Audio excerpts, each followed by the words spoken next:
Would Paula Turley, our president-elect, please come up to the stage for the invocation and the salute to the flag? I'm just gonna have to talk real loud. If you can't hear us at any point, just scream at us. Good morning, everybody. Good morning. Good morning. All right, everybody's awake this morning. As realtors, we recognize that the interests of the nation and its citizens require the highest and best use of the land and the widest distribution of land ownership. We need the creation of adequate housing, functional cities, productive industries and farms, and the preservation of a healthy environment. Deemed essential workers early on, we have most certainly gone about our business during the pandemic with this in mind. Quoted directly from the preamble of the Realtors Code of Ethics, such interests impose grave social responsibility and a patriotic duty to which we as realtors should dedicate ourselves and for which we should be diligent in preparing ourselves with a common responsibility for integrity and honor. Today, we meet to lift up our friends, colleagues, and our public officials who are elected to state and national positions. We seek the patience of each other as we strive to cooperate and come together to make a difference when it comes to political advocacy for property rights. Today, we express our thanks for an opportunity to gather together and be thankful for the gifts of homeownership that we help facilitate, and for the leaders present and not present who uphold our Constitution, and for the bounty our industry has provided. For all this, we are thankful. That's right. You said.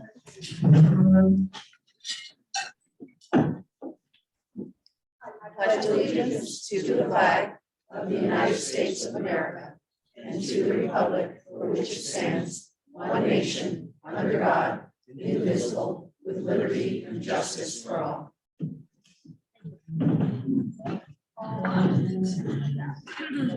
Real estate has remained very active all year, while your local, state, and national associations have been working hard behind the scenes to protect our business and keep the realtor at the forefront of the transaction.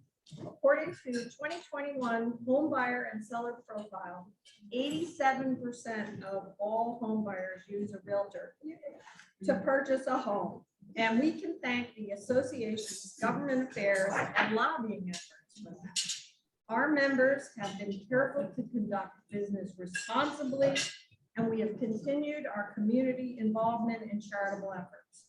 Since our last membership meeting in June, we've welcomed 66 new primary realtors, 13 secondary realtors, and 13 new affiliate members. We're financially sound, and I believe a few of our new members are here today. Is Heather Rock here? Not yet.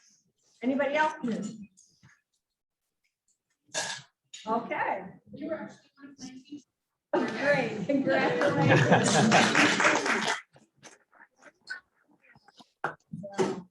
Tomorrow, our annual election of the 2022 E-Car officers and directors opens, as proposed by the nominating committee and approved by the board of directors. It will be electronic voting, and it's open between October 14th and the 20th. Per the bylaws, we need 10% of our membership to vote, so please do your part. We are very fortunate to have an active group of local, state, and federal legislators with us today. I'd like to acknowledge Senators May Flexer, I'm not sure who's online, Paul Formica, Kathy Austin, Heather Summers, and Representatives Holly Cheeseman and Daphne, Mike France, and Kathleen McCord. Am I missing anybody? Besides U.S. Congressman Joe Courtney, no. We have welcomed Congressman Joe Courtney. There's also media in the room with Erica Mosher from the day, and we are recording the meeting. Also here today are CT Realtors General Counsel, Jim Heckman, who is over here, CT Realtors President, Carol Christensen, who happens to be of our board, and Congressman Courtney, Thank you so much for joining us. And NAR political analyst, Christian Hoystat, who's here from Chicago. So thank you so much for coming.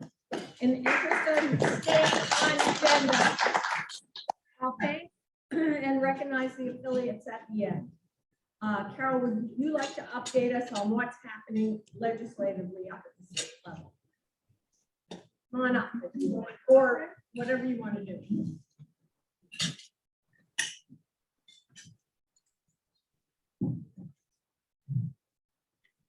That's okay, I can talk loud. I can be short and sweet because the legislative session ended at the end of June, so nothing too much has been going on. We're still waiting for the regs to come out from the DCP or the Teams bill, so we'll be keeping you updated with that when the Teams regs come out. I just want to remind everybody that there is the realtor relief funds going on nationally at NAR right now. Offers for disasters where people lose housing, and we're setting out something on that as well. There's a challenge region to region. We're region 1, so region 1 is looking to get another $45,000 by the end of the year. So far, they've raised $7.5 million. They've upped the total for the year to $9.5 million. So we're looking for your help, and you can text me. There is a text number to go to, and there is a link, but I can send that out to Susie to put in something. As far as CTR is going, I don't think there's too much more that I can tell you, other than we'd still like you to sign up for text messaging. You can text 52886 CTR to 52886.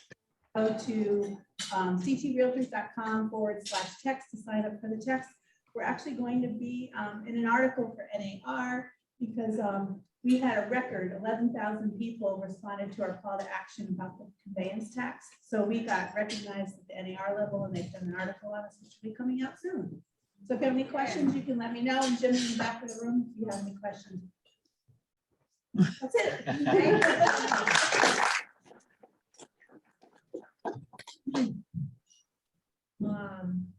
Is Rachel here, Susie?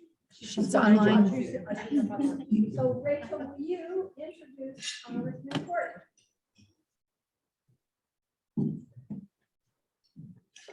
Rachel, you're muted still. Sorry, I couldn't hear her. I'm sorry. Go ahead and introduce Congressman Courtney, Rachel. Thank you. Thank you. Thanks for the opportunity to do this introduction, and especially via Zoom, as I had another commitment this morning, later this morning. Congressman Joe Courtney was elected in 2006 to represent the 2nd Congressional District of Connecticut, which includes New London, Tallinn, and Windham counties, as well as portions of Hartford, Middlesex, and New Haven counties. Congressman Courtney is a senior member on the House Education and Workforce Committee. He serves on the Health, Employment, Labor, and Pensions Subcommittee and the Higher Education and Workforce Training Subcommittee.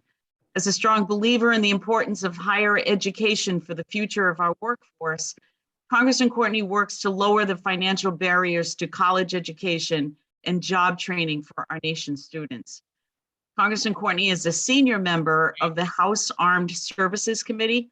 He's chairman of the Sea Power and Projection Forces Subcommittee, the first known member from Connecticut to lead a naval oversight panel in the House of Representatives since 1873. Joe's a graduate of Tufts University. He earned his law degree from the University of Connecticut. After graduating from law school, he worked as a public defender and then later became a partner in the law firm of Courtney, Boyan, and Foran, where he represented many buyers and sellers in their real estate transactions. He also served 4 terms in the Connecticut House of Representatives and was honored by Connecticut Magazine for his bipartisan efforts in the state house. In 2006, then Connecticut Association of Realtors CEO Bob Kennedy called me and asked me if I would be willing to serve as a political coordinator for freshman Congressman Joe Courtney. I'm delighted I said yes, as it has truly been a pleasure for me to serve as your liaison to this member of Congress, and it's an honor for me to introduce to you today, our Congressman Joe Courtney. Great. Well, thank you, Rachel, and good morning, everyone, and particularly Rachel for your kind words. Again, the experience of the pandemic, like so many other parts of American life, challenged the membership of the National Association of Realtors, and people like Rachel and Susie and Bonnie and others who, really, I think, rather than sort of kind of going backwards or reducing their activity as advocates, actually stepped it up. And I think the basic approach of just making sure that if anything, we over communicate during a time like this, I think was critically important to make sure that programs like the Paycheck Protection Program, some of the other small business programs for restaurants and shuttered venues, that the word got out there. And also, though, I mean, as Rachel said, back in the day, I did a lot of real estate closings. It was pretty clear to me that the membership of the realtors really adapted to all the challenges of social distancing and were able to really maintain a really healthy real estate market. Susie, updates our office every quarter with sales in terms of both private homes and condominiums. And I really think going back to the beginning of the pandemic, intuitively people would have expected that sector to have suffered during the pandemic, and as we all know, the opposite in many respects was true, and that really was because just the hard work of all the members who were present here this morning to make sure that transactions took place, inspections took place, all of it done safely and well.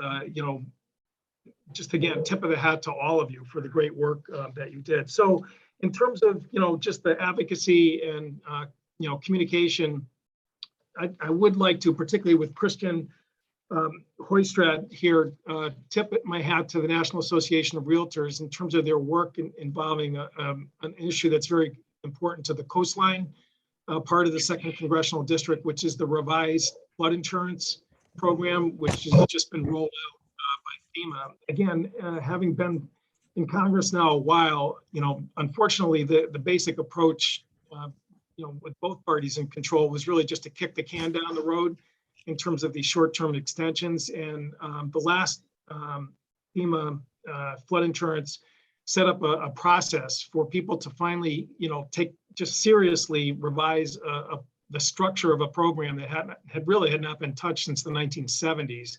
So Flood Insurance 2.0 was rolled out recently. And again, it was with the real deep engagement, involvement of the National Association of Realtors, who realized that basically the formula that was in place, which was basically a one-size-fits-all, did not make any distinction between actual flooding experience in terms of geographical areas, as well as the values of homes, all of which really should be incorporated into a program that tries to calculate risk.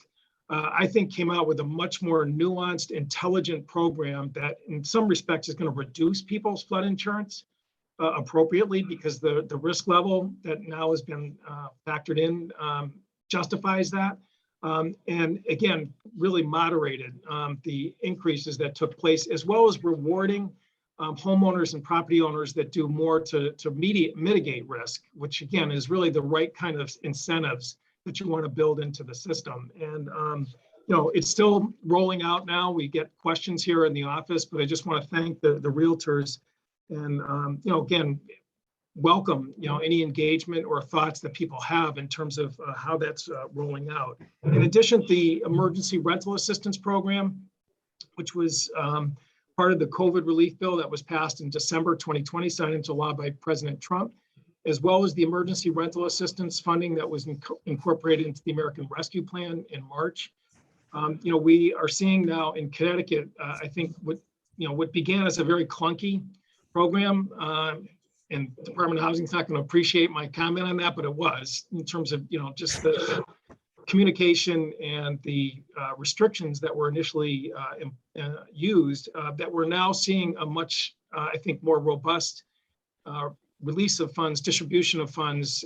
Connecticut now is over 65% of the funds that are dispersed, which puts us well into the top 10% of states across the country. Again, I think Governor Lamont made a smart move to make sure that housing courts have to basically require parties to at least exhaust the application process of an emergency rental assistance before issuing an eviction order. And that really, I think, really boosted, utilization of the program. Again, non-rental evictions are still moving forward. But again, it's a program that was like PPP, sort of brand new as a result of the pandemic. And again, I think the realtors have been a great ally in terms of making sure that homeowners, particularly the small landlords, are informed to the greatest extent possible about how that program operates. Right now, obviously, Congress is in the midst of wrestling with two of the initiatives that the president has put forward. One is the infrastructure bill, which cleared the Senate. It's on standby right now in the House. Just want to clarify, as I did for the New London Day, the minute that bill hits the floor for a vote, I'm a big yes in terms of how I will vote on it, and certainly would have been there a month ago when it came close to coming up for consideration. I do think that at the end of the day, that measure is going to make it to the president's desk. It's really important for Connecticut. We have some of the oldest infrastructure in the country, and the economic multiplier effect of infrastructure spending, which again will be far higher than past surface transportation bills, will be very beneficial in Eastern Connecticut. If people are interested, we can walk you through, some of the projects that really are literally on standby, ready to go the minute that measure is signed into law. The other bill, the Build Back Better Act, which right now is still being negotiated, is again a little unclear in terms of just how the bill is going to shake out.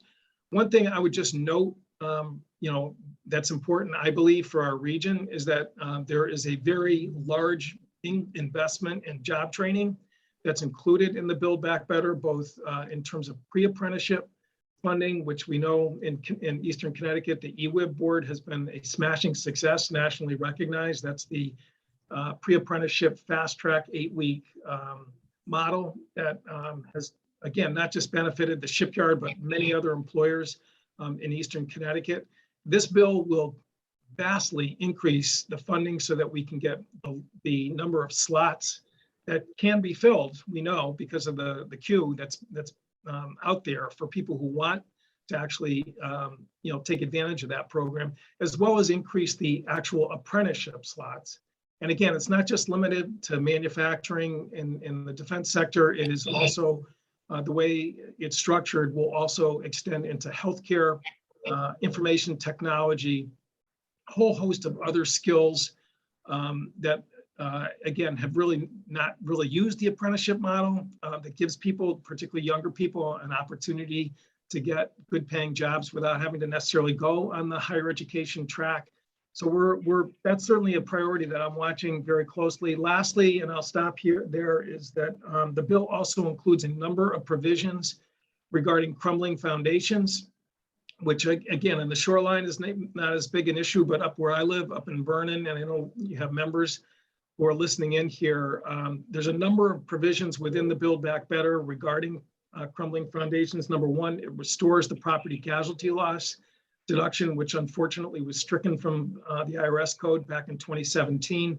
This allows homeowners to basically deduct their unreimbursed expenses related to replacing a foundation. This for the people who are lucky enough to be grandfathered in before 2017, puts tens of thousands of dollars in homeowners' pockets. Number two, it creates a new neighborhood revitalization tax credit program similar to the low-income housing tax credit, which in Eastern Connecticut has built a lot of senior housing, veterans housing in communities.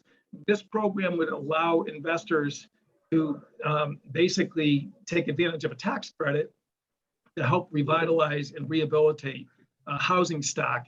And we have a 20% set aside for crumbling foundations, which was included in the bill that came out of the House Ways and Means Committee.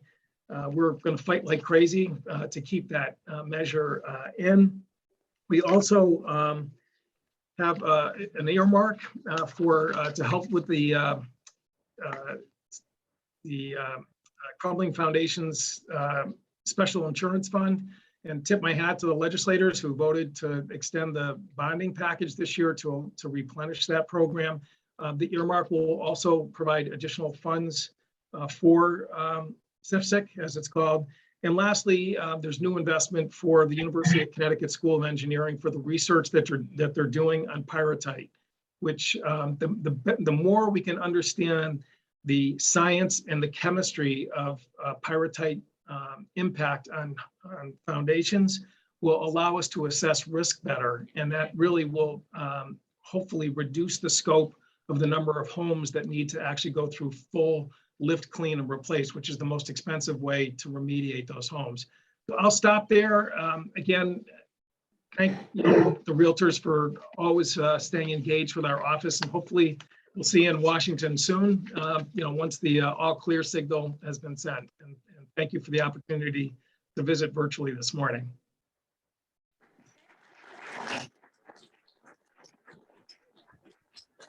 Courtney. Any questions? We have one question from Ron Bates. Can you take questions, Congressman Courtney? I don't think he can. Can you take any questions, Congressman? Yeah, sure. I can, sure. Absolutely.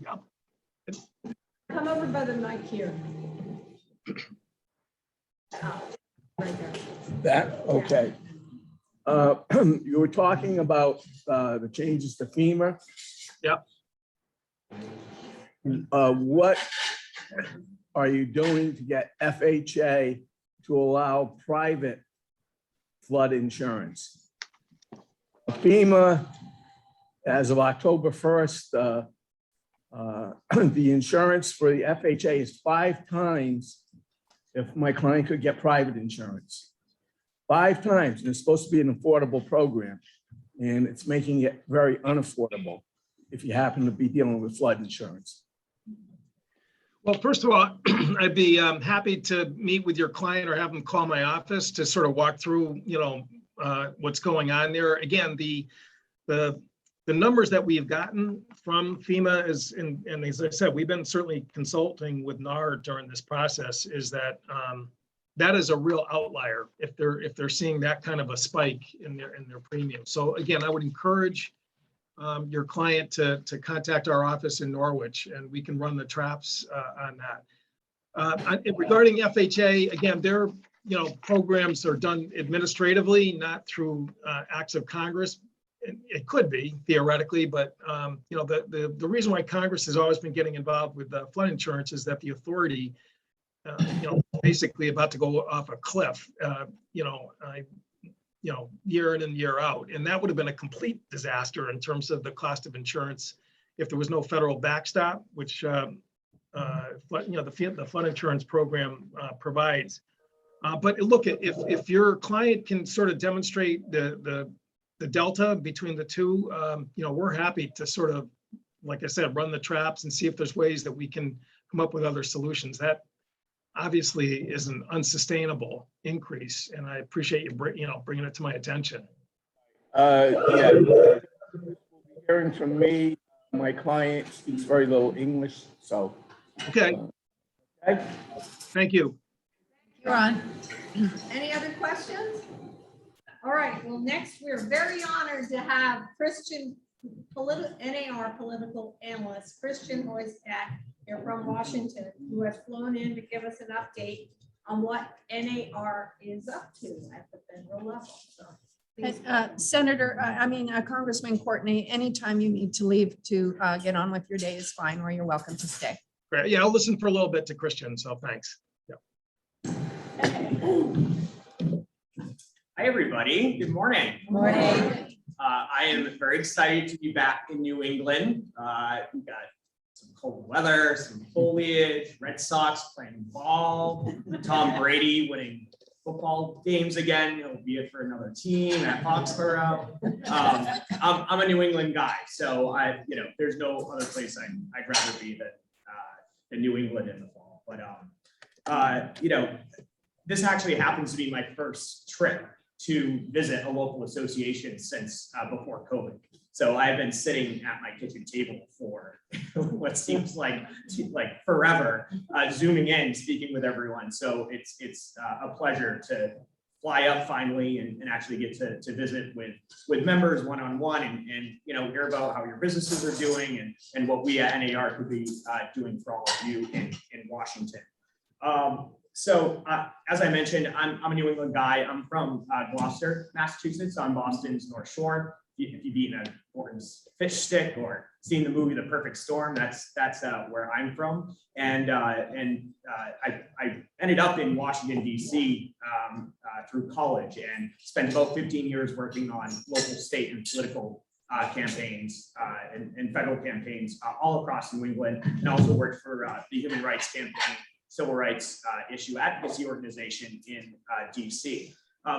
But what actually led me to NAR was I ended up getting a job after working in local government in Massachusetts with a local association about the size of yours on Boston's North Shore, the North Shore Realtors, where I served as a government affairs director and professional standards manager. So after working for the local, I came to NAR. And so in my capacity as your political representative and federal programs manager, I serve as the primary liaison from NAR to all of our state and local associations, members and staff.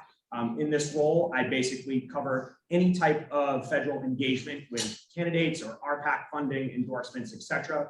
And I travel around my territory and provide federal updates on what we're doing to, support your businesses and the real estate industry in Washington. So my area includes the 6 New England states, as well as California and Hawaii and Guam on the West Coast. So I kind of live a bi-coastal life, but the reason I have those areas is because we're all talking about many of the same issues, whether it's housing affordability, housing supply, taxes, et cetera. So those two regions have a lot in common. So, essentially, I just wanted to kind of start out by kind of giving you a lay of the land in terms of, where we are in Washington right now. Obviously, Democrats hold the White House and both chambers of Congress, which you would think means that Democrats would kind of be able to move forward with their agenda. But in Congress, Democrats have very slim majorities right now. It's a 50-50 split in the Senate with Vice President Kamala Harris in the tie-breaking vote, which gives the Democrats the majority in that chamber. And then in the House, Democrats only have, I believe it's a 9-seat margin. So anything that comes through Congress in terms of the Democrats' agenda, it's going to be a kind of a very close call. And they have to keep their whole caucus on board. So that's sort of part of the reason why you're seeing the process with the infrastructure package, take as kind of long as it's been over the last several months since President Biden introduced the Build Back Better infrastructure package back in March. I think we'll probably start by maybe just going over some of the key dates that I think all of you should be aware of as realtors and some federal priorities of NAR moving through the halls of Capitol Hill. The first, Congressman mentioned, October 1st, FEMA's risk rating 2.0 into for new flood insurance policies. For those with existing flood insurance policies, risk rating 2.0 will come into effect next April. NAR supports that policy, as the Congressman mentioned. It's far more targeted towards actual properties rather than kind of that one size fits all approach as the Congressman mentioned. Again, that policy did go into effect in October, and for new policies, but for those with existing policies, they'll be impacted by risk rating 2.0 in April. And for many property owners, they'll see actually decreases in their premiums, which is partly why NAR supports this new program through FEMA. Coming up at the end of October, a couple of things to be aware of. Number one, that is the expiration of the short-term extension of funding for the federal surface transportation bill, or the highway funding bill. And the reason why that's important is because that ties directly into the larger infrastructure package that Democrats are talking about in Congress right now. And so there's sort of a self-imposed deadline that Speaker Pelosi has set for October 31st to be the date by which Democrats hopefully can push the infrastructure package, through Congress, but we'll see where that ends up. The next date that everyone should be, just be cognizant of is December 3rd. That's the date at which the debt ceiling extension expires. It's also the date that government funding expires, which includes the reauthorization of the present National Flood Insurance Program. So December 3rd is kind of a big date for us. Just so you're aware, in terms of the National Flood Insurance Program, if you recall, sort of in like the early 2010s, we kept sending out national calls for action of members to contact their legislators to reauthorize NFIP as sort of like a standalone program. We've now gotten commitments from congressional leaders that NFIP is pretty much directly coupled with government funding. So as long as Congress keeps the government funded, NFIP will go ahead and be reauthorized for whatever span of time the government remains funded. We obviously support larger reforms to the National Flood Insurance Program. We would prefer a 5-year reauthorization that would include better mapping and as Ron mentioned, pathways to private flood insurance as well. But for now, given the state of Congress and the way in which infrastructure is kind of taking up the oxygen in the halls of the Capitol right now, it looks like a long-term reform of NFIP likely isn't in the books for this congressional session, but that's certainly something we'll continue to push for. With regard to the debt ceiling, I should just mention that NAR President Charlie Oppler was actually one of the national CEOs who was invited to the White House last week, along with like the CEOs of JP Morgan Chase, Bank of America, AARP, Raytheon. He was invited to join those business leaders to basically emphasize the point that we don't care how you raise the debt ceiling, whether it's Democrats, whether it's Republicans, whether it's bipartisan, we just can't let the country default on our debts. And so Charlie Oppler was one of the few CEOs invited to the White House just last week. And luckily, last night, the Democrats did go, both the House and the Senate did go ahead and raise the debt ceiling through December 3rd. So that's sort of where things stand in terms of deadlines coming up over the next couple of weeks ahead. So where do things stand with the infrastructure bill? As Congressman Courtney mentioned, negotiations are ongoing. Just for your clarity, so you have like the President Biden's Build Back Better package, right? And within the package, there's a $550 billion bill for sort of traditional infrastructure, hard infrastructure like roads and bridges, et cetera, sort of what Congressman Courtney was talking about. And then there's a second bill, which is the larger bill, that $3.5 trillion reconciliation bill, which covers more of the social or human infrastructure, like investments in education and healthcare. But that's also the bill where we see some of not only the housing components, which we do support, but also was the bill where we were concerned about some of the tax increases, which I'll touch on here in a minute. But as soon as the Build Back Better plan was introduced back in March by President Biden, we immediately just started beating the drum of the message that housing is infrastructure.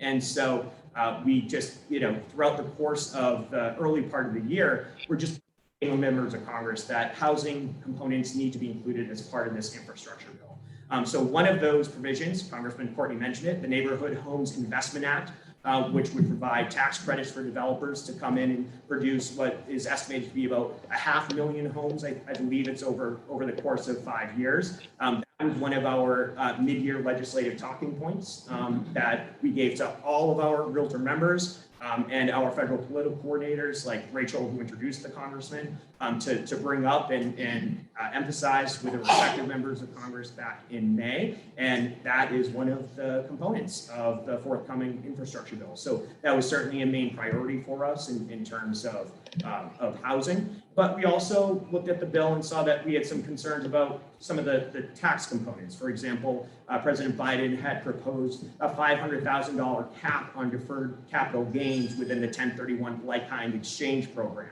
So that certainly was not something that we were all that excited about. And so we went to work and not only collecting stories from all of our members who have engaged in 1031s and creating, I think it's like a 200 person story bank where we now have 200 realtors ready with their stories to talk about why 1031 like-kind exchanges are so important. But we then took those stories and communicated them to key members of Congress, especially on the House Ways and Means Committee, which is the chief tax writing committee.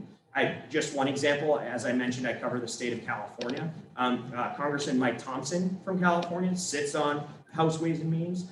He actually is from the Napa Valley and owns a couple vineyards. He purchased those vineyards through a 1031 like-kind exchange program. And so he came to us and was like, hey, why don't I bring the entire California delegation together?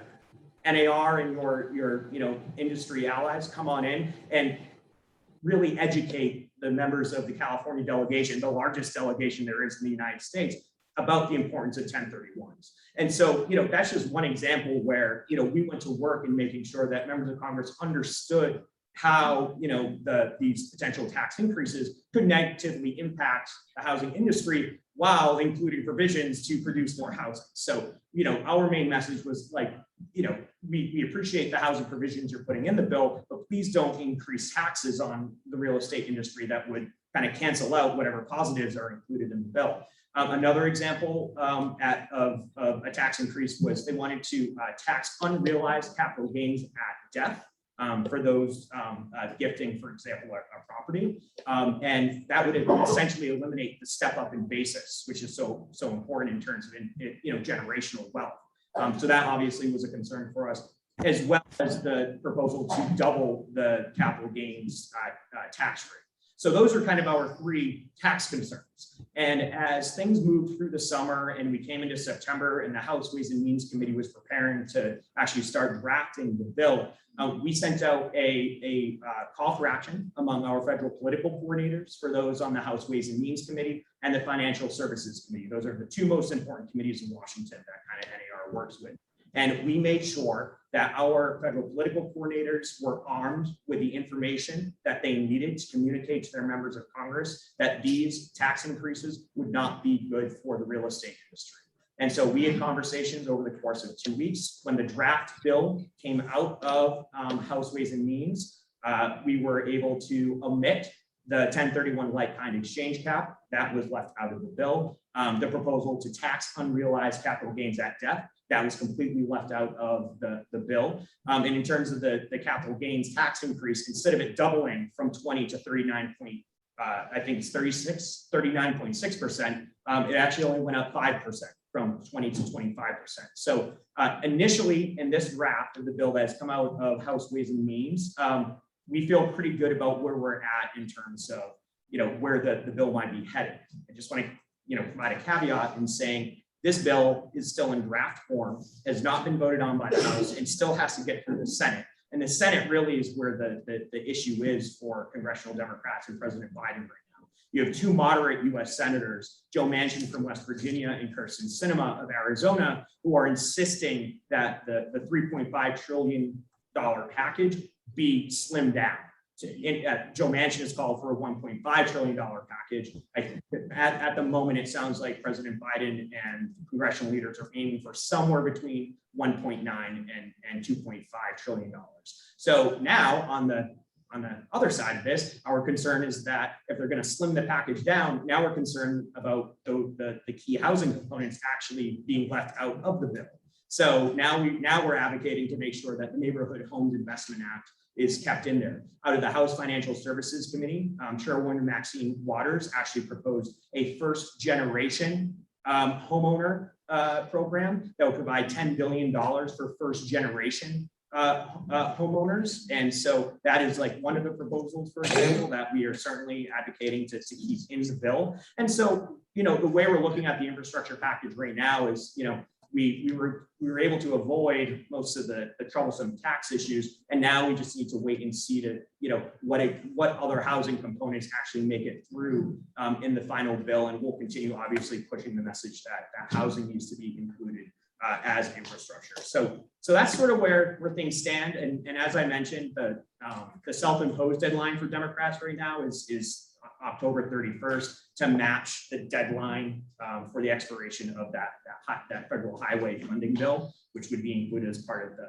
overall package. But I wouldn't be surprised if you see that date potentially slip to that next important date of December 3rd, when the whole world ends in terms of government funding going, debt ceiling reaching its limit, and toss infrastructure onto there. And I wouldn't be surprised if December 3rd ends up being sort of the date where all of this kind of comes together as one big congressional act. So with that, I'll just briefly touch on a few other items.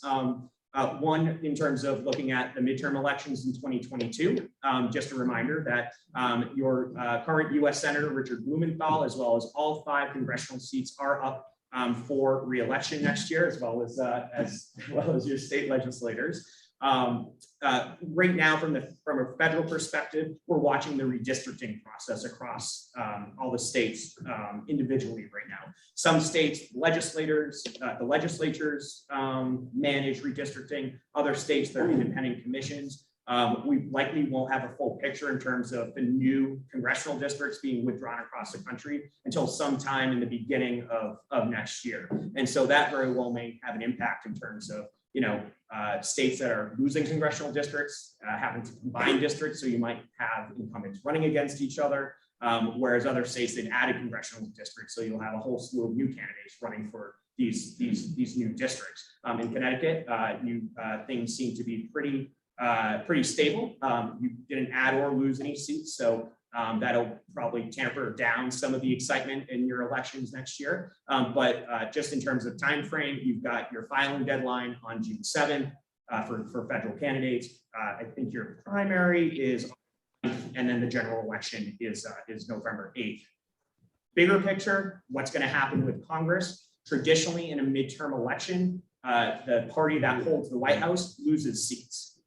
I think over the course of modern American history, there have only been 3 midterm elections where the party in power in the White House actually picked up seats. The last time that happened was in 2002. George W. Bush was president, and 9/11 had just happened. And I think they picked up a couple seats in the House and maybe a couple Senate seats. But outside of that, the average loss for the sitting party in the White House is 30 seats. So as I mentioned, Democrats only have a 9-seat margin in the House right now. And so, if the average is 30, there's probably a good possibility that Democrats will turn over control of the lower chamber. In terms of the Senate, very close there as well, 50-50 split. Republicans only have to flip 1 Democratic seat, but they do have to protect a number of open seats. You've got open U.S. Senate seats in Pennsylvania, North Carolina, Ohio, and then Democrats are defending their newly won seats in Georgia and Arizona from the 2020 election.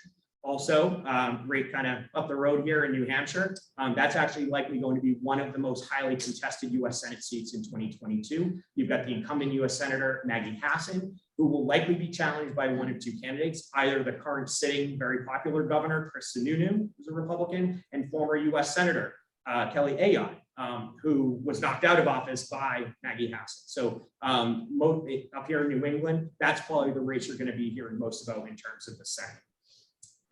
Finally, I'll just end by, putting out there, we need your engagement as members. The only reason NAR is so effective and so powerful in Washington in terms of lobbying for our issues is because we have 1.5 million realtor voices all across the country. So when I say we're talking to members of Congress about our issues, it's not me, it's not staff that's talking to members of Congress. We're arming our federal political coordinators, and we're arming all of you with information that you need to best communicate to your legislators why the policies they're proposing would either help or hurt the overall industry. That's putting a personal face and a personal story to these issues that seem somewhat complicated when put into policy proposals, but actually are pretty simple when enacted and realized sort of in your everyday life. That's what makes our advocacy so powerful. So what can you do to help? Please vote in all of your local, state, and federal elections. As a person who is in local government, please pay attention to your local elections. That local leaders are the ones who make decisions every day that impact you immediately versus that of people in Congress who, make decisions on legislation that, may not impact you in the short term, but could in the long term. People at the local and state level, that's where the decisions are being made that really have an immediate impact on everything from housing to what's going on in your community. So please be sure to vote. Please be sure to act. Participate in your calls for action from your state and local associations. As Carol mentioned, this last call for action that the Connecticut Realtors conducted in opposition to the conveyance fee was the, I guess, most engaged call for action in the history of the Connecticut Realtors. And so good job. Carol. I'll just put in a plug for NAR. We provided an issues mobilization grant to the Connecticut Realtors. That's your RPAC dollars coming back to you. You invest, goes up to NAR, and then we turn it back and fund the programs that you need to reach your advocacy goals. So we provided an issues mobilization grant on that issue. We also have this program called Advocacy Everywhere, where we actually empower the state associations to kind of run their own dashboard of engagement on an issue. So I believe that program paid for a number of social media ads, targeting the issue online. So anyway, please participate in calls for action and please invest. Please invest in RPAC. The only reason I'm able to do my job in DC and that our team is able to advocate on behalf of all of you is because of your RPAC investments. And RPAC is really what makes NAR so powerful. So thanks for having me here today. I'm happy to take questions, or I think we might be tight on time. We're tight on time, but if there's any pressing question, but I do want to just point out, and thank you, Christian, for flying out. Thank you for all that great information. As you think about your dues renewal, and after listening to what Christian just said, please put the two things together. $185 of your dues goes to NAR to support the programs he just talked about and our protection of homeownership. So think about that as we go forward. And thank you, Christian. All right. And I'll be around after if people want to talk, if that's easier. I have a question in regards to maximum use proposal for generational Yeah. housing. Could you elaborate on that? Yeah, so I'm not like that wasn't our proposal. She came up with this, but so it's first generation home buyers, so not first time home buyers. It's a person who they're, I guess, going back a generation there's no evidence of home ownership. I'm not sure exactly how they measure it, but there are area medium income parameters surrounding that proposal, and it's funded with, I think there's $10 billion set aside for it. So I can get you more specific information. It's sort of outlined in the draft proposal that came out, but it's certainly an interesting proposal and one that we haven't seen out of Congress.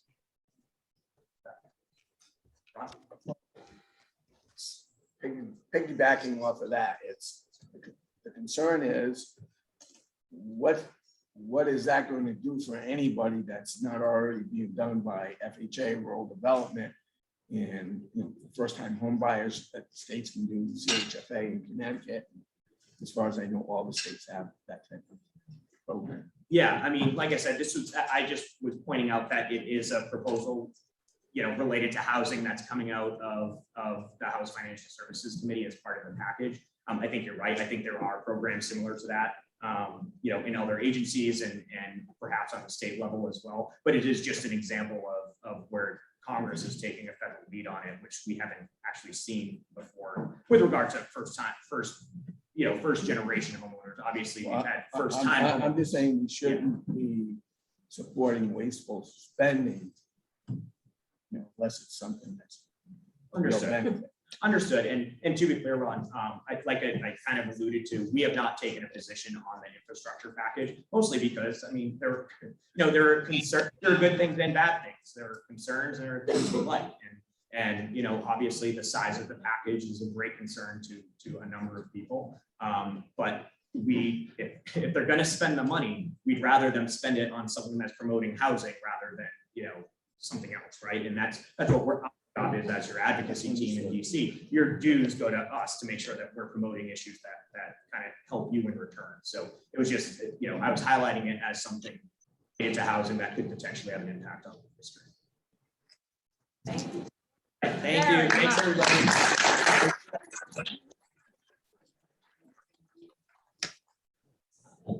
And we have, thank you so much, Christian. We have led the state for major investors in our pack. So it's not the script, but all of you who are major investors, please stand up. And we are more than welcome to have anybody join the ranks.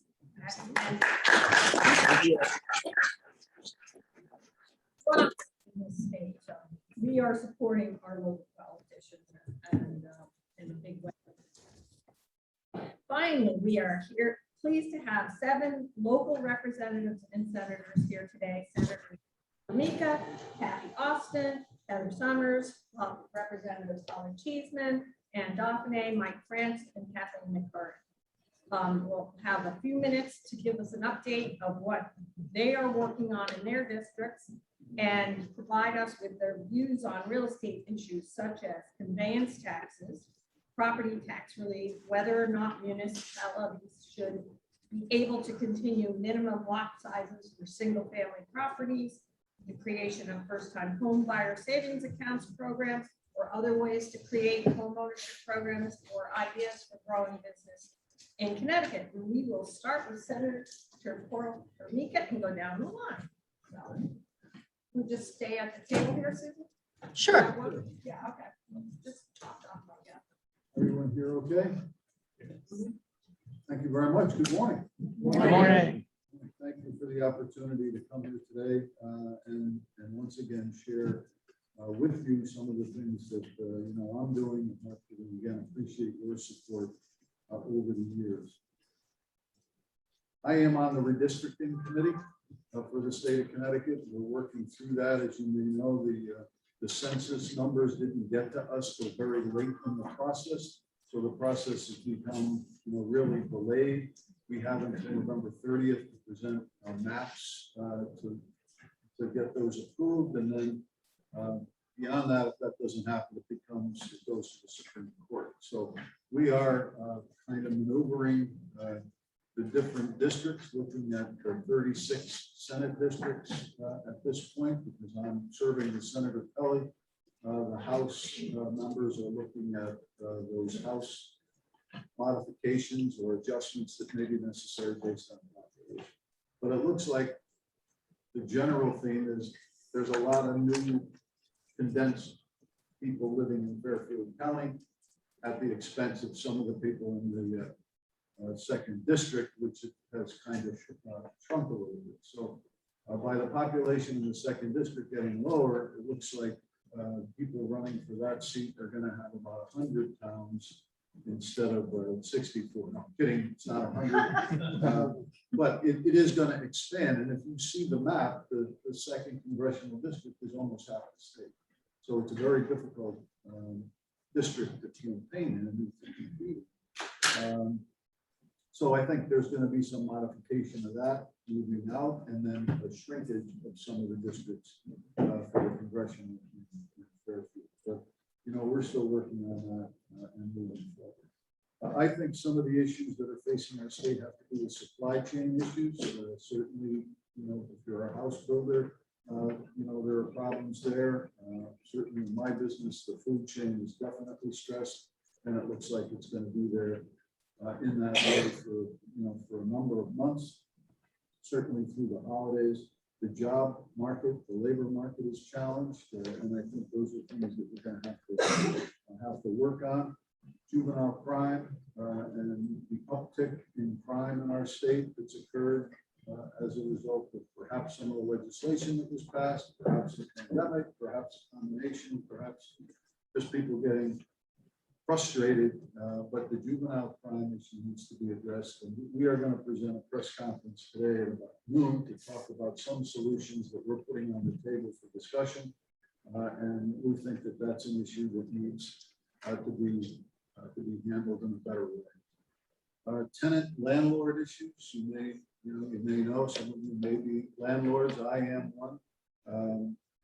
There's been a challenge with the moratorium on eviction over the pandemic. There's caused some hardship for landlords to be able to keep and manage some of their properties.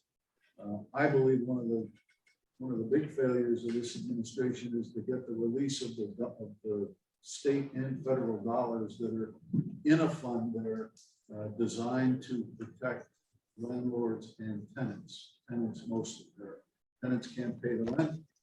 This money is there to provide the opportunity for tenants to pay the rent so the landlords could be whole. My view is it happened backwards. It required the tenants to do the paperwork. The tenants didn't need to do the paperwork because they were protected by the moratorium. So therefore, they dragged their feet, causing the delay.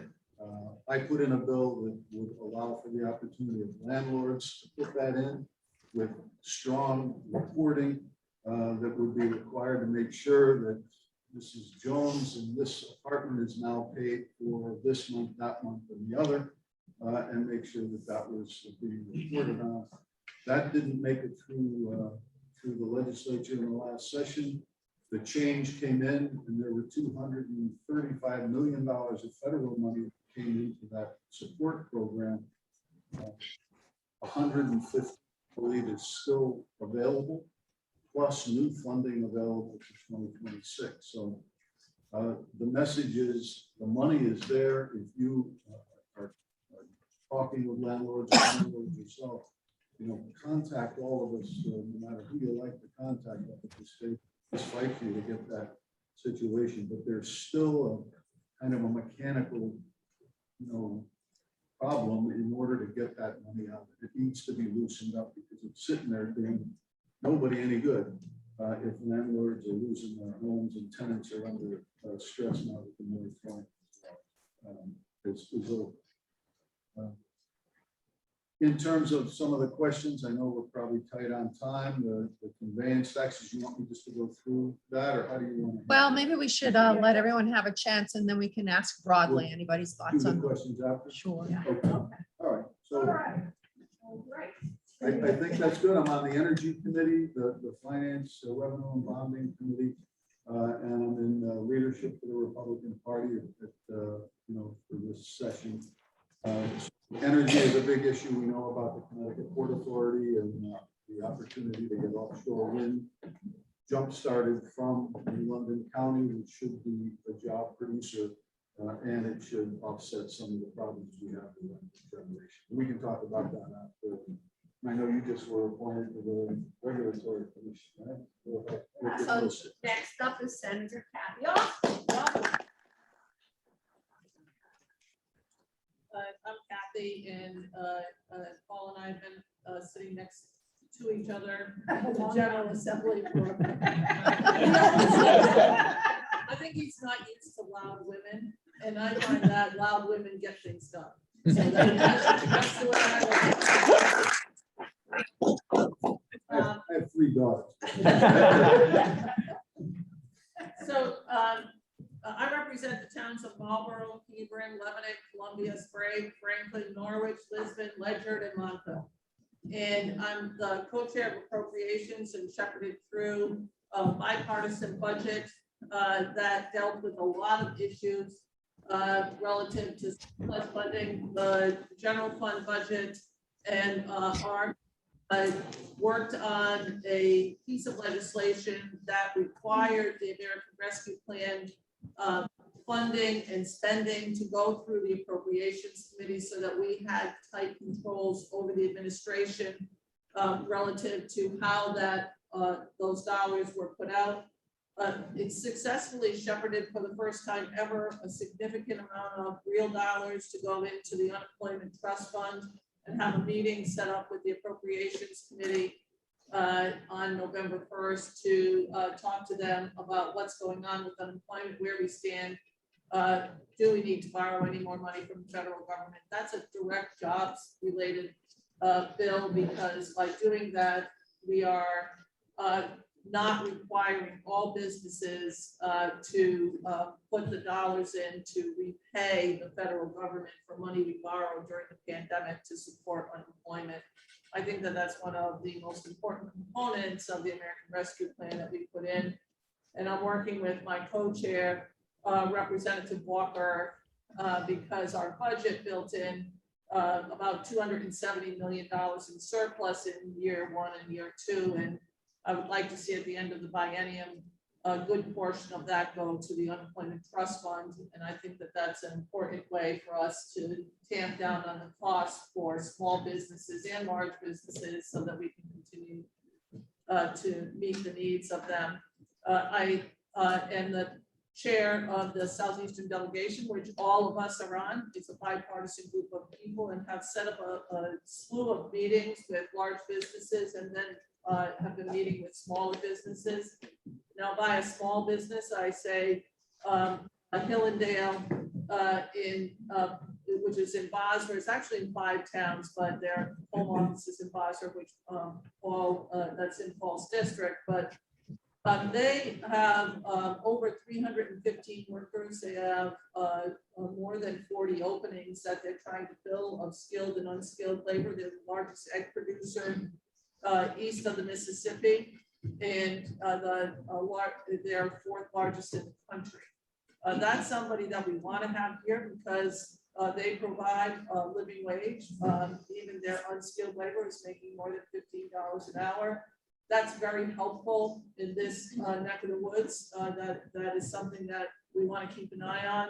They just put $81 million into one of their barns to make it cage-free, and are working on another close to 20 million for their grain mill. They want to spend another 20 million. This is all their dollars, private sector dollars going into the region. Helpful to us. That's very important. I'm also one of the chairs of the Rural Caucus, and we will have legislation in February relative to that particular issue. I'm a little bit freaked out that you're all looking up at the screen, making me a little nervous. I also was successful in getting the gaming bill passed this year, which provides more jobs in the area. Some people don't like gambling. That was decided 30 years ago. 2 of the largest minority-based businesses in the whole state are in my district, both the Mashantuckets and the Mohegans. And they have right now more than 7,000 workers between the 2 of them. And by doing this piece of legislation, it will allow more workers to be called back. I think that that's important. That was done on a bipartisan basis with the whole Southeastern delegation. We stood lockstep with each other to make sure that this administration worked with those directly with those businesses and gave them the respect of being, again, in the top 10 in the whole state, largest businesses. And I think that that's something that we need to make sure that we're supporting. We also had a meeting down at Dominion. I was lucky enough to get appointed on Friday to the Nuclear and Energy Advisory Committee. Dominion is in Falls District. He shepherded through a bill about 4 years ago to make sure that we were protecting the jobs down there. As a group, we recognize the large businesses in our area and fight to make sure that as a group, we don't let anybody interfere with our lockstep approach to supporting businesses in Eastern Connecticut. There was a small piece of legislation that I worked on for about 3 years relative to the new property condition form, which has the dams question on it. It went live on October 1st, requiring dams to be recognized. Now that could have easily been one of those things that was harmful to realtors, but what we did was we worked with the environmental advocates and the dam advocates and the realtors together to come up with a piece of legislation that represented everybody. Worked together on that. The reason why it took 3 years was the pandemic. We wanted everybody to work on it after the year 1, year 2. We ended the session too early to pass any pieces of legislation, and it passed this last year. And I appreciated working with all of us together, and by us, I mean everybody in this room, and the other legislators, to make sure that we were passing a bill that was representative of the needs of everybody. As the co-chair of appropriations, one of the things that I really think that we have to look at is deep, the Department of Energy and Environmental Protection a while ago got rid of sponsoring and looking at dams and making sure that they were safe. And they stopped doing that. They made that a requirement of the homeowner. I think that we need to go back to look at that because homeowners just don't have the capacity or the wherewithal to do that. That's one of the things that I plan on working on over the next little bit of time, in particular because we have the resources right now to do it, and we need to pay attention to those resources so that they're going into places where we tightened up a bit and we can afford to loosen up a little bit. And I think that having people look at dams, and doing the inspection on them was an important component, and it's a safety issue.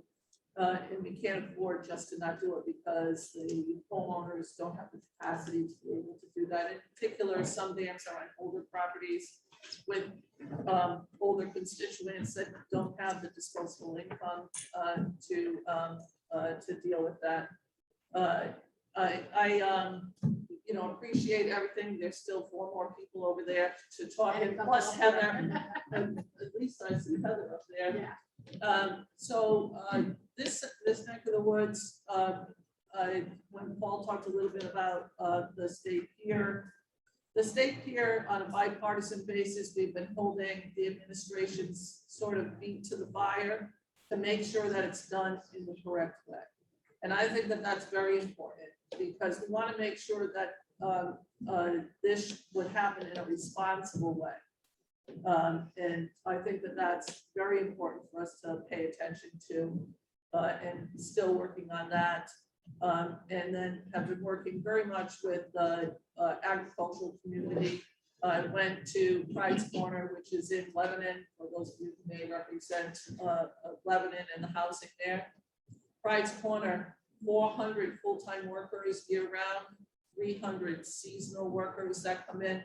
It's a huge business. They are a regional supporter of greenhouse activities and sell all the way up and down the eastern seaboard and into Canada.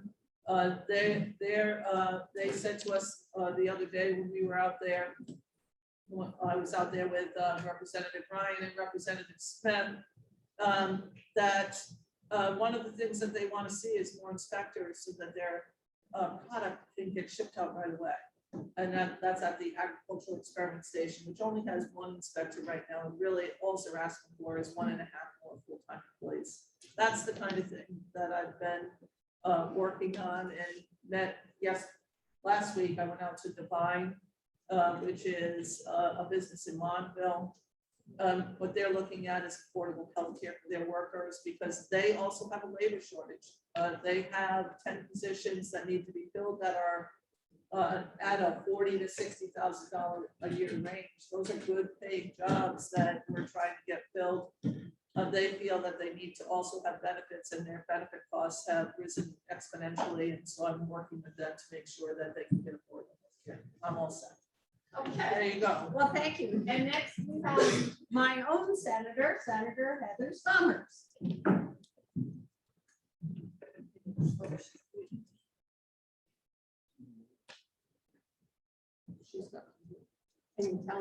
Good morning, everyone. Can you hear me? Yes. Okay. Well, thank you for having us. And if Bonnie, I remember it was just about a year ago that I had the honor to install you and have you take the oath of office. So it's great to see everybody again. I apologize. I have 2 meetings going on at the same time, so I will be brief. I just wanted to let you know that I do treasure my relationship with eCars. I know Bonnie has this amazing can-do spirit, and so does eCar. You all have to sell Connecticut, and Connecticut, unfortunately for us right now, is the highest tax burden state in the nation. We have the highest electricity costs in the nation. So we have to have you all be able to help market us as a place that people will want to come and live. We do have a beautiful state and the environment, and we do have a lot to offer, but we have to balance that with the cost of living and the cost of housing and property taxes, et cetera. So you all are on the front lines every day. You're the eyes and ears and really the pulse of the market and what's happening. And, I hear from many of my friends who are real estate agents and other folks who love to call and give me advice, which I readily take because, again, you guys are the eyes and ears of what's happening in our state. And I'm hearing repeatedly that you don't have enough inventory, there's not enough housing, there's not housing that's affordable for certain areas in the state of Connecticut. We have a lot of people moving in from other states, especially along the shoreline. And we need to make sure that our legislators, and I believe most of the folks in Southeastern Connecticut will agree with me, that we as lawmakers need to listen to you. And we need to fight on these policies that are presented that actually hurt home ownership and hurt your ability to sell homes here in the state of Connecticut. I think that requires building relationships. I think you all do that every day. You build relationships with your clients and brokers and other real estate agents. And that's something that I try to do as a legislature is build relationships on both sides of the aisle and different parties to bring policies forward that help grow Connecticut in a smart way.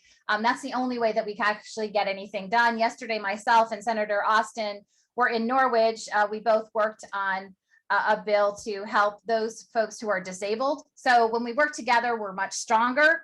But I think it's important that we also together will speak out about legislation that is harmful and damaging to Connecticut, to the realtors, and to our economy. And I'll just remind you, you guys did an amazing job on your advocacy on the conveyance fee, which is really to me a conveyance tax and the potential increase in that. And also helping us stop, do you remember that additional mill that was supposed to be added for property tax that was going to go to the state of Connecticut on residential homes and commercial properties? Those policies really damaged Connecticut. They hurt businesses, they hurt middle-class individuals who are already struggling to pay their property taxes. I hear that is the number one thing I hear from my constituents. If you live along the shore and you happen to have purchased a home in the 60s, we're forcing people out of their homes because they can't pay the property taxes on their houses. Sometimes the property taxes are higher than the cost of the house that they purchased years ago. I also wanted to say, I know when Susie reached out to us, she wanted us to touch base on a few things dealing with real estate. So I'm not going to go through all the bills that I've passed and the different committees that I'm on. If you're interested in that, you can look that up. But real estate for me is essential. I actually took the real estate class, by the way. So I probably could sell real estate if I don't do well in my political aspirations here of trying to continue to be the senator.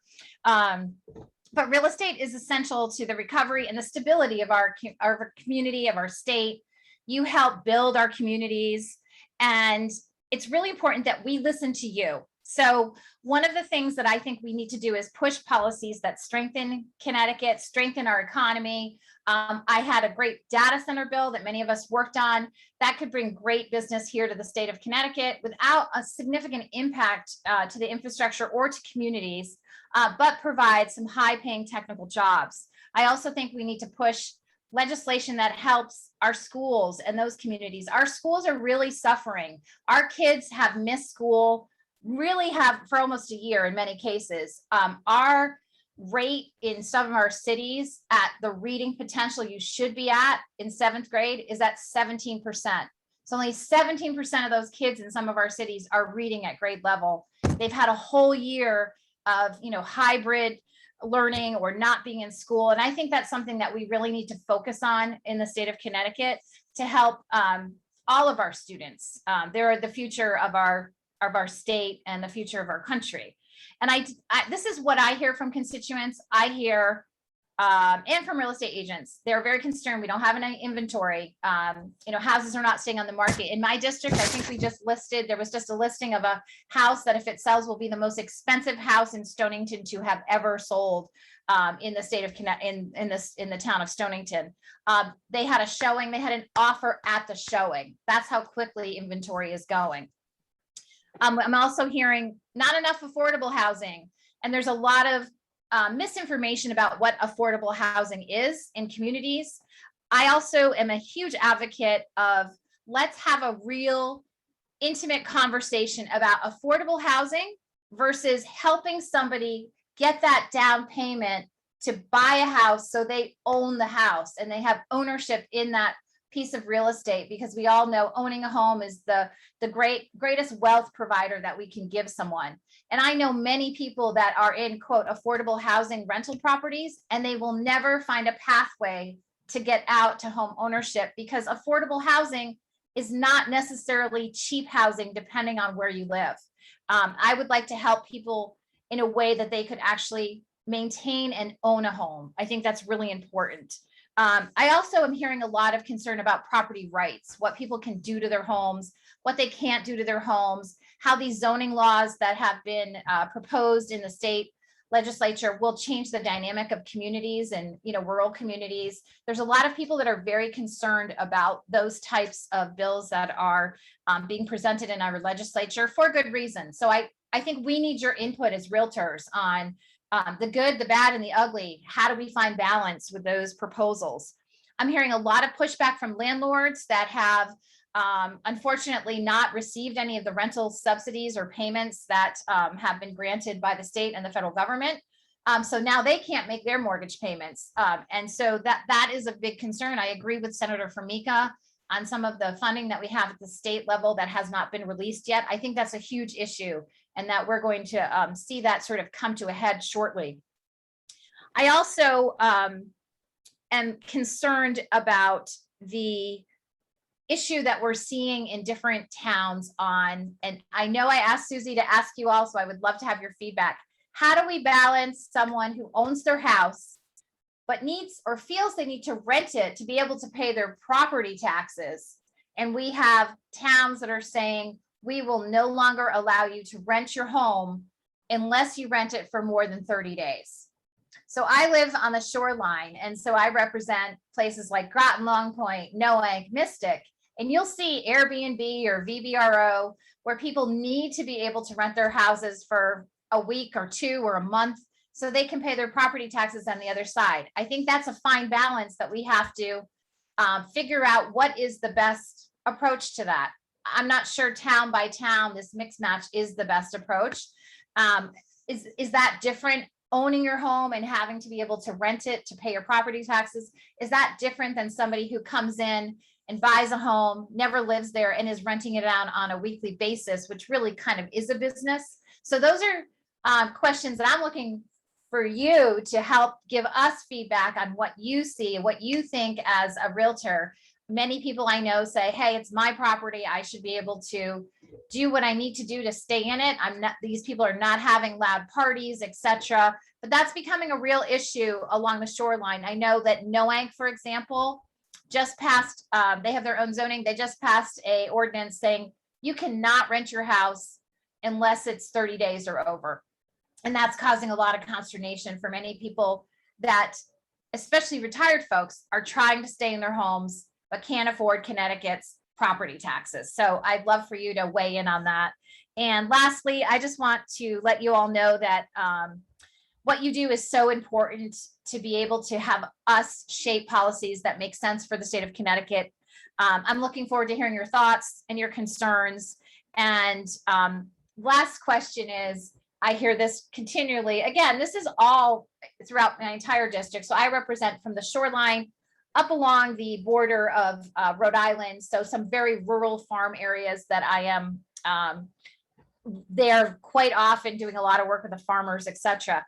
And one of the questions I'm asked all the time, how do we balance keeping the charm of our community and the beauty of Connecticut and what we love here with a lot of new folks coming in from other areas that want to see things changed? How do we balance that so we don't lose the Connecticut that we love? And as somebody comes in from other states, it's primarily New York or Massachusetts, and up north, I'm seeing folks coming in from Rhode Island. They have a lot of money, they're able to buy large properties, and they want things to be changed. And the people that have been living there for a very long time, not are resistant to the change, but they can't afford to necessarily get on that train. So that's a big issue that many of the folks that I'm talking to are trying just to figure out what is the balance. And I think you all can help us because you are, as I said, the eyes and ears of what's happening on the market. So I'm going to stop talking. I do have another meeting that I have to run to, but I've really appreciated a time to speak with you this morning. And I will try to pop back on as soon as my other meeting is over. So I hope you all have a great day and sell lots of houses. Thanks, Heather. Thank you, Heather. Champagne, Senator No, Champagne? he was unable. So next up, we have Senator, Representative Paul. No, I'm happy being represented. Good morning, everyone. It's wonderful to see you. I must admit, I'm on a bit of a high this morning. I'm an Atlanta Braves fan. We're going to NLCS again, beat the Brewers last night. You know, best case scenario for some of you people who are Red Sox fans, maybe it's a Red Sox Braves World Series. Anyway, sorry, Yankees fans. I have some dear friends who are Yankees fans, and I can't believe they're going to extend Aaron Boone another contract. Anyway, enough baseball. I talk better than enough in the chamber. It's great to be here. We talked about all the people moving into Connecticut. Am I the only one who finds it slightly ironic that it took a pandemic to make people want to come to live in Connecticut? And I think, you know, you look at the list of things you wanted us to discuss. Many of the issues that face our homeowners and our residents in Connecticut are still there. We talk about high property taxes. I'm the ranking member on finance, revenue, and bonding. It sets taxation policy for the state of Connecticut, and Senator Summers mentioned the mansion tax, the statewide property tax, which we managed to kill. There were also suggestions. My House Chair, Representative Scanlon, put forward a bill modeled on Massachusetts Proposition 2.5, which would limit property tax increases to 2.5%, which sounds great on the surface. However, it would also open the door for not forced regionalization, but the state would subsidize towns to regionalize. Again, sounds great on the surface, but towns would also be given the authority to implement a local sales tax, a local income tax. So towns now competing against one another, and it didn't include the two best things in Massachusetts, Proposition 2.5, an end to unfunded mandates on our towns, and a requirement that any new legislation that affected municipalities have a real fiscal note. How much is this going to cost our towns if we put it into place? So there was a lot of legislation that could have had a very damaging impact on our homeowners, on your ability to sell houses, that we managed to stop. But that doesn't mean it's not going to come up again. I mean, I think there's a belief that if you're a homeowner, your ability to pay is unlimited, and we know that's not the case. Senator Formica and Senator Austin mentioned the preservation of Millstone. I want to thank Senator Formica representing the party, the rest of the delegation. I don't think people realize just what an important piece of legislation that was. That capped the amount that UI and Eversource will pay for that carbon-free power, 24/7 power for Millstone at 4.9 cents a kilowatt hour. If you've seen the price of gasoline and the price of natural gas, electricity produced from those sources is going to go through the roof this year. We are guaranteed this not only carbon-free source, but reliable, cheap source for ages. We know we have the highest electricity prices in the continental United States. This was huge for the state, for the region, and for our homeowners. Now, where do we go from here? We're in the fortunate position, again, Senator Austin mentioned that bipartisan budget. I'd like to remind people that that only happened because sitting next to her as her co-chair was Senator Formica. We were tied in the Senate and within 4 in the House. There was real bipartisan work because my party had to be in the room. We have a spending cap now, we have a bonding cap now, and because of the volatility cap, we have a record rainy day fund, and we're paying down pension debt.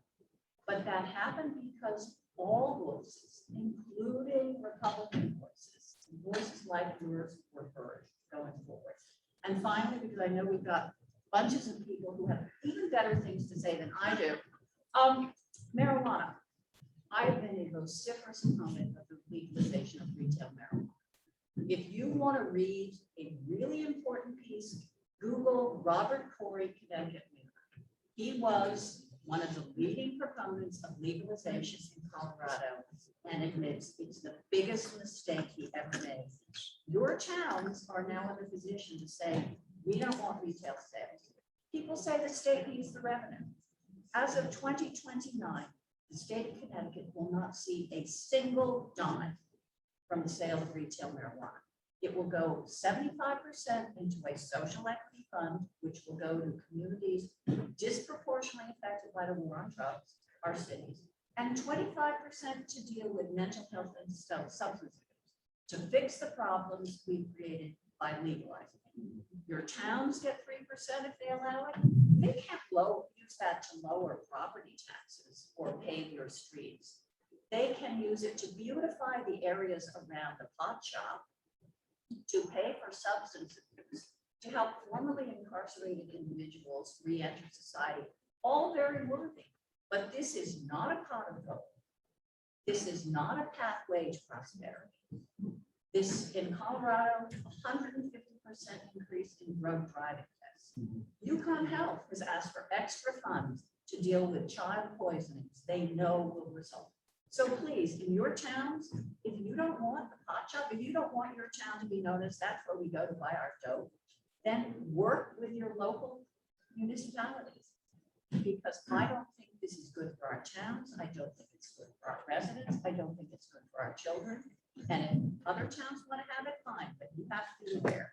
Do you want people moving into your town to know, oh, that's where everybody goes to buy their dope? Think about it, ladies and gentlemen.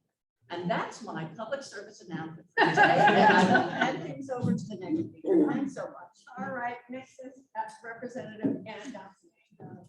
Good morning, everyone. Thank you for having us. I'm Ann Dawson. I represent the 44th district, which is Plainfield and Killingly. And these are far difficult acts to follow. I think they've covered most of the topics, but I will say a couple of things. Many of the things that they brought up do impact our state in terms of whether people want to come live here or not. The high energy costs, which I know Senator Summers talked about, the taxes, the tolls. We have been able to keep tolls out of Connecticut up to date, but all of those issues really do impact whether people want to come here and live here or come here and do travel and spend time here. The schools, we talked about the schools, the unfunded mandates are putting a big burden on our towns and the schools. So those impact locally, and deregulating businesses and making small businesses more profitable. But I won't speak too long, but really what I want to mention is most importantly is that you guys are so important to us in terms of communicating with us. I know Rachel Johnston and Bill Chang have both been actively reaching out to me. When the conveyance tax comes up, when any issues come up that are particularly important, they let me know, and it makes me aware of what's going on. So please continue to do that, reach out to us, because oftentimes, you know, I'm on 3 committees. I'm on children's, transportation, and public health. I may not hear an issue that Representative Cheeseman's working on, or you know, Representative France or anybody else. So please reach out to us. We're counting on you for that. Thank you again for letting us come and listen. Thank you. Next is Representative Mike France. Thank you, the sentiments. Appreciate you having the opportunity to have us all here, listening. You are an important voice to understand what are the impacts on communities, and certainly the housing market is a direct indicator of the health of our communities financially and where we're going. I think one of these, talking to the issues that you've raised here in 5 points, they're kind of intertwined in this way. You know, one of the backgrounds in engineering, we look at what's the problem we're trying to solve. The challenge we face is agreement on what that is. That's usually the hardest thing to do, is actually coming to agreement on what the problem is, or what problem we're actually trying to solve. We deal with the issue in front of us, but sometimes that's just treating it simple. So with your help, we can try and get to understand what is the problem we're really trying to solve, and ask the question why a particular policy or particular action is being taken which would drive us to hopefully the problem we're trying to solve. Is this really going to solve that problem or create others that are unintended that we'll have to fix and maybe cause greater negative impacts on our towns, people trying to make their way in life.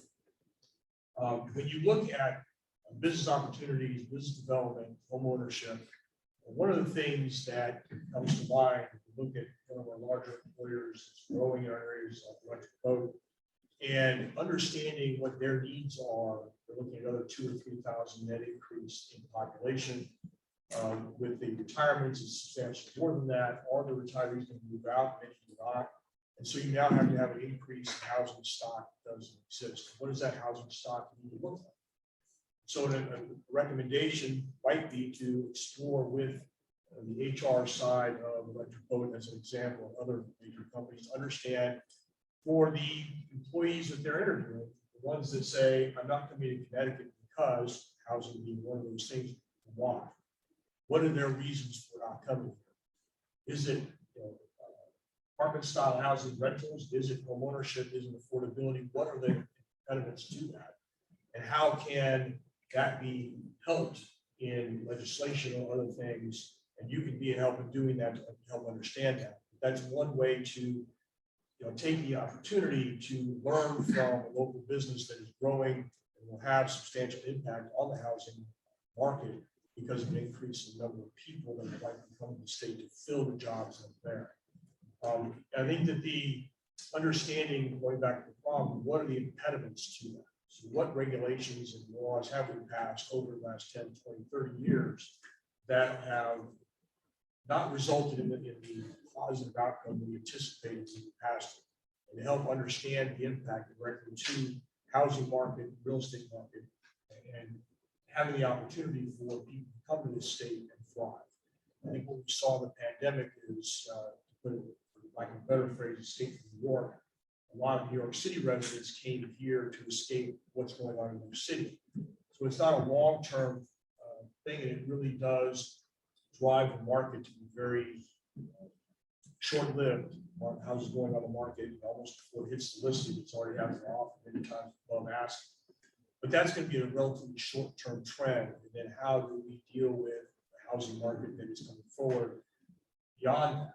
And you, with your experience, many with decades of experience in this, have seen these kinds of trends over time. And what is going to happen in this lull afterwards? And what do we need to do to sustain that market going forward, which will sustain our community? I appreciate the time and appreciate the opportunity to do it. Thank you. And last but not least, we have Representative Kathleen McCarty. Good morning, everyone. It's really, truly a pleasure to be here with the Connecticut Realtors this morning. And I really enjoyed listening to our national policy analyst as well. So I want to thank you. I did go through your policy statement, and I can tell you that I agree almost with everything that the Connecticut Realtors have stated. Today, we focused on taxes and business regulation. I have to tell you that we have a wonderful state. I'm so proud to live in Connecticut. It's a beautiful state. We have tremendous amount to offer here, but we do need to control the taxes. You know, you bring out the property taxes, maintenance tax, everywhere we look, we're the highest tax state in the nation. And we as legislators in Connecticut need to do all that we can to regulate our taxes so that more people can own homes in Connecticut, and home ownership goes along with your statement that you want vibrant, healthy, diverse communities. I can tell you that I am ranking member of education. Education issues were mentioned. I think we want to all keep quality schools in Connecticut. We're rated very high in the nation, but we still have the largest opportunity gap and achievement gap in the state. And I dedicate and focus greatly on improving education for all of our students in the state. And I think that's important. You will sell more homes when you can go into the district and say, we have quality schools here. Let's look at those areas that we need to improve. Right now, Connecticut's facing some issues with air quality in some of the schools. I'm dedicated to looking to erase that problem and work together in a bipartisan way to correct those issues and go and look. I think it was Senator Summers who mentioned earlier that we have an issue with our children reading at grade level. I worked very hard in last session to bring about a new initiative in the state for early literacy to be sure that those students by 3rd grade are reading at grade level. But we've also put in place new accountability because we need to spend money to improve resource and services, but we also want accountability and to see the success that these programs are implementing. So I think education is the key. Honestly, I think we need to have high quality schools that will help realtors sell more homes. We need to work together. I can tell you that I feel that when I first entered the legislature, I did not see a lot of communication going on within our state agencies. We've all worked very hard to make sure that we're not duplicating services, that we have cost efficiencies, but quality. Wasn't mentioned, we have a $3.5 billion rainy day fund. We're paying down our pensions. We're trying to make the state a better place, affordable place for everyone. And I'm committed to doing that work. Since there was a PSA announcement, I'd like to say, I want to thank the realtors for your interest in the opioid epidemic. I introduced a bill last session modeling what New London is doing with their programs over there with the Navigator program. And we were successful in unanimous support in the legislature to get that through so that we can begin to help all the areas of the state with a model that has worked in this region. So I want to congratulate the realtors for not only selling your home, but also taking an interest in the communities and trying to help everyone have healthy, vibrant lives. I know we don't have time. I'm already over. I'm trying to speak and cover a lot of different areas, but I can tell you that I appreciate very much your work. I'm a home. I have lots of issues I could tell you, but they relate right very much to what you're putting in your statement. So I think we're all committed to doing our work, and I just really want to thank you. Thank you.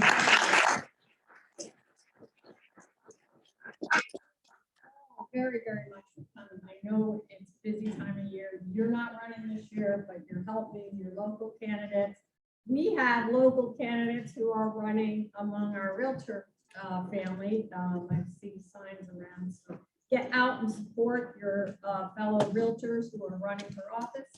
And I would like to thank today everyone for coming, and especially our sponsors.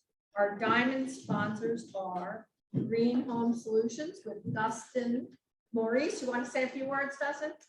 I'm good. Thank you for Terrific company, so call them if you have any mold issues. The law office of Chris Albanese is not here, but we thank him. Sound Home Inspections, would you like to say a couple words? Yes, thank you. My name is April Hunt. I work with Oregon Sound Inspection. I want to thank each part and all those attending and participating today in this legislative meeting. And services that we provide are throughout Connecticut, Rhode Island. Sound Home Inspection is certified by the American Society of Home Inspectors. And along with home inspections, we're providing water testing, septic inspections, radon testing, wood destroying inspections. And what interestingly enough in this pandemic environment, we have had buyers who requested home inspections after they purchased, because in some cases they have bypassed the home inspection in order to get the house. So just something to keep in mind for realtors, that we're happy to inspect after your clients have purchased a home. Thank you very much, and thank you to all of you.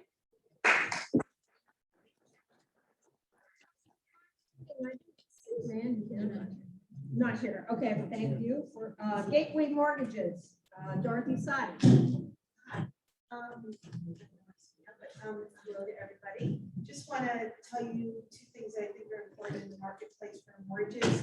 Is we as a broker work with 20 different lenders, but we have one lender which is Nation Top One United Wholesale, and we have a flyer right here, but they've come out with their own appraisal management, which which should pay appraisers quicker, more, and incent them to do cleaner appraisals at a much expedited pace in this marketplace.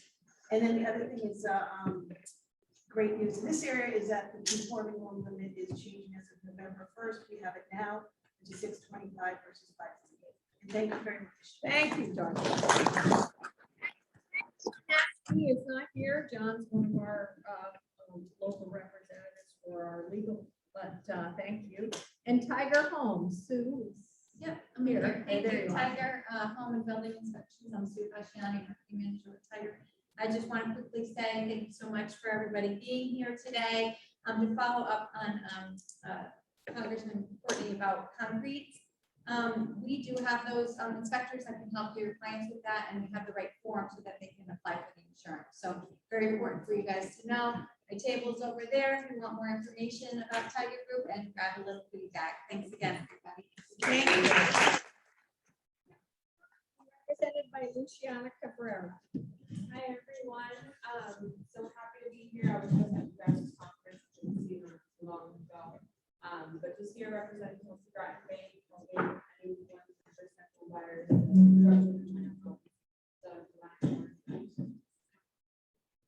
Thank you. And then thank you to Liberty Bank, Skip's Wastewater Management, septic inspection for me to do, Sunrise Home Inspection, and Commission Express. Is Bob DeVito here? No? Okay, and Saba Insurance. National Property Inspections is our bronze inspector, and home property inspector as bronze sponsor. And don't forget about our elections. And Wait, if we have time- you forgot about Keith Turner and Homestead Oh. Funding. He wanted to let us know that he couldn't stay for the whole meeting, but he was Okay. very happy to be part of this meeting, and Yeah, I thanks. saw everyone. Keith earlier. I'm sorry. I just, his name there. So I know you probably all have to go, but if you want to stay and talk to these representatives and senators, please feel free to. It's a great time. Election is coming up in early November, and our election is starting tomorrow. So do not forget to vote. And we do have some raffles. Okay. We have some raffles, and who has Paula? Can you take charge of that? All right. Did you put your card in?